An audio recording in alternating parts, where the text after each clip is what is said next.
The manager of the Mets is Terry Collins. Terry, welcome. How are you?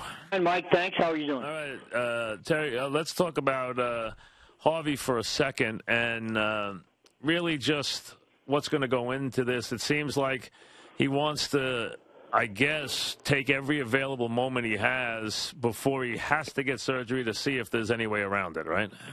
I think that's exactly it, Mike. And I'll tell you, I've had enough conversations with Matt to get his side of it, and I think obviously, he will put all the time in necessary to make sure that there's all the areas are strengthened up before he starts the throwing program, so that when he does, he knows he can, do what they ask him to do, and that is he's got to somehow simulate some adrenaline and test the elbow. And, I mean, do you think there's a chance here, or is he whistling in the dark here? Mike, I'm going to tell you something. This guy showed up in spring training, and he had a goal.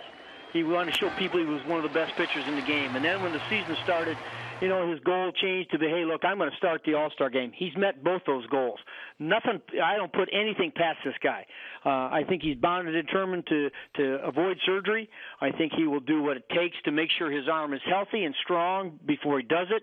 And I told one of the coaches today, guys, I would not be afraid to have someone bet me that Matt Harvey will be the opening day pitcher, because I think he will be. I mean, will that make you fearful that, I got to be so careful with him next year? Can you treat him like a regular pitcher with that hanging over his head if he hasn't had this surgery, that maybe the next pitch is the last pitch? Well, Mike, I think that obviously spring training will be run a little differently. I don't think he will be the every in spring training like he was this year. I think we'll, have him do more bullpens and stuff before he gets in a game.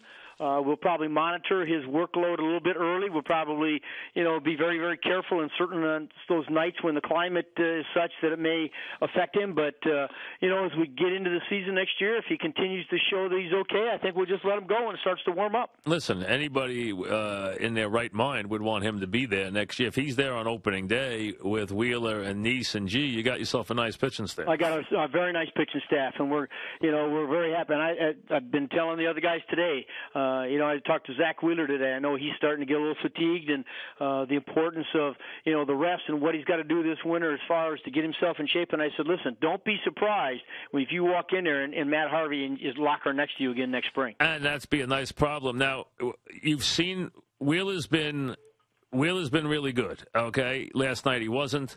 He's been really good. He's had a very impressive showing here, and I really think talking to him in spring training and talking to him when I was out there a couple weeks ago, he seemed like he had really grown up a lot just in a couple of months. I mean, that's how he appeared to me, like he was a different guy. I think he's done really well. What was your message to him? What do you want him to do over this winter as he next year becomes a major leaguer full-time? Well, as he gets closer to spring training, Mike, I want him to understand there's a couple things that have got to, that we've got to work on. One of those being we've got to get his changeup to be a consistent pitch for him. As we've seen, it can be very, very effective. His curveball is good enough. His fastball obviously is plenty good enough. I think he needs a third pitch, and I think so when he starts, when he comes to spring training, I hope it's something a pitch that he works on before he gets there, so that maybe it can be refined by the time he gets there. But I think if he gets it to where he can command it, as Matt did, in any count, you're going to see easier outs. And this guy has to work really hard at times because there's a lot of nights where he's a two-pitch pitcher. What would you tell G? I mean, has G proven it? I know he's proven everything, and since that night at Yankee Stadium, he's been, really very good, and he's won a lot of games this year. He pitched brilliantly the other night with a no decision.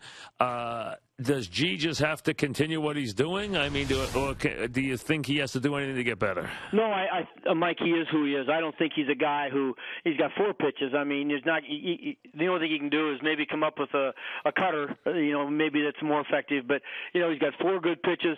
I think, Dylan, the whole goal is, again, after you've rested up for a while, hey, come in the best shape you possibly can so that when we start throwing in spring training, we can get you game ready. The spring training is kind of funny. It's for the pitchers to get in shape, but sometimes those command guys, they need a few more innings than the other guys to make sure their pitches are all working for them. And what about Neese? Well, we want to make sure John's healthy, and that's why we're keeping a close eye on what he's been doing right now.